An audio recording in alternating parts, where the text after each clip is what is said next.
inconspicuous, some might say insignificant poem. But when succeeded with only, it can drag you to the depths of despair. If only I'd made that call. If only I'd listened. If only I'd locked myself out of the house after I'd put on my trousers. But when proceeded with what? If is packed with possibility.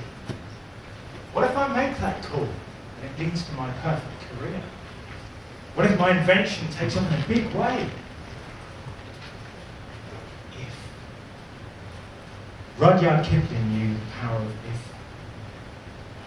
And that's why he left us this legacy of lessons from which we can all learn and are as relevant to these times as they were to him then. Some lessons are simple and straightforward. For instance, if you can keep your head while all about you are losing theirs and blaming it on you, then you know how to keep calm. You'll be a good person to have around in a crisis. Or, you haven't got a handle on how much shit you're really in. It happens. Other lessons are a bit trickier. How about if you can dream and not make dreams your master? If you can think and not make thoughts your own. Now, like Neil, I love a good movie, especially the ones with a moral to them, where the characters capture our conscience with classic lines. Braveheart makes me think about freedom. Lord of the Rings teaches me courage and perseverance in the face of incredible odds. And E.T. reminds me to phone home every once in a while. But this lesson transports me to Hogwarts. When Dumbledore says to Harry Potter, "It does not do to dwell on dreams, Harry." What a fantastic line. It does not do to dwell on dreams.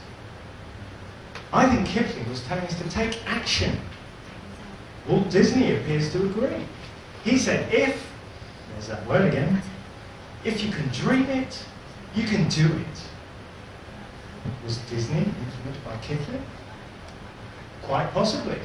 After all, Kipling wrote The Jungle Book, one of the most famous Disney movies ever made. Later in the poem, Kipling talks about the unforgiving minute. It's unforgiving because once it's gone, you can't get it back. That's why he tells us to fill it with 60 seconds worth of distance run to make every second count. A few years ago, I was lucky enough to watch the Rolling Stones in concert.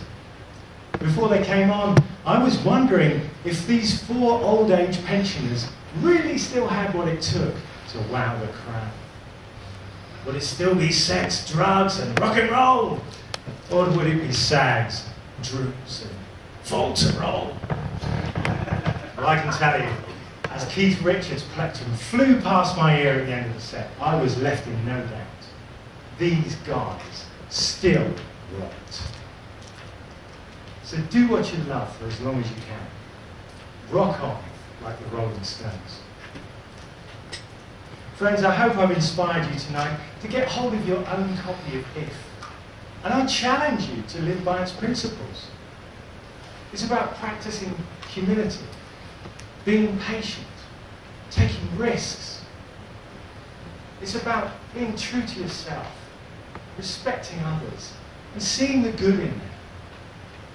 It's about keeping calm and rocking on. And it's about time.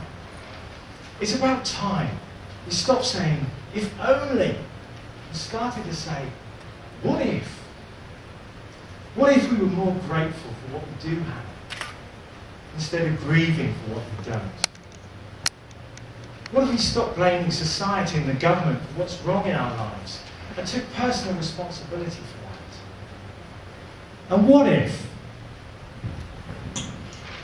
we sent our stuffy suits of servitude to the bin where they belong, and became beacons in business for those who will follow in our footsteps? Well, maybe that's just a dream.